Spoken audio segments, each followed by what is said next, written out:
So I'm just going to do a demonstration of how I clean the pine litter, since it's a little different than what people are used to. This is just after the cats use the box. You can see some of the cat poop, and then this is what happens to the litter when it's wet, so it turns back into sawdust. So I do a couple things. I try to scoop off there's just anything that's on the surface that I can get easily.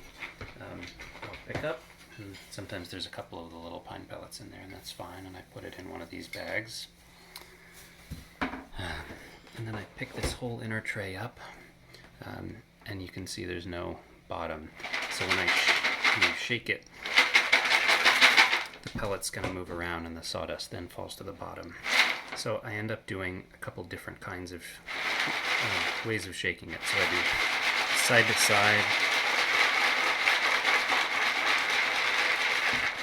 moving back and forth,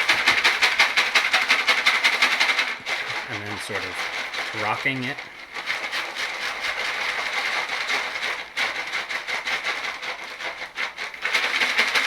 And I'm just sort of watching.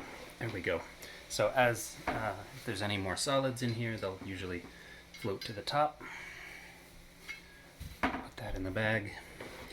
And then keep shaking until really you can't see any more pockets or any more sawdust coming out the bottom.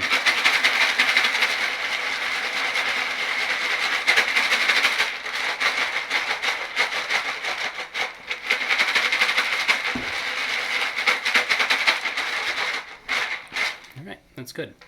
So then this is what's left, and I'll sort of shake the sides a little bit, get anything that's caught, lift that out, put this back in.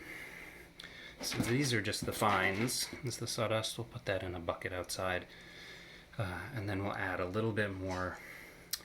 You definitely don't need to add the volume that comes out of here. This is expanded now. So I just put maybe a cup or maybe 2 cups in back into the top container, but you don't want to overfill it, or it makes this whole process really hard. If there's too many pellets in there, it gets really hard to sort. So just another cup or maybe 2 cups, cup and a half, something like that, of fresh pine pellets go back in here, and then it's fresh and ready to use.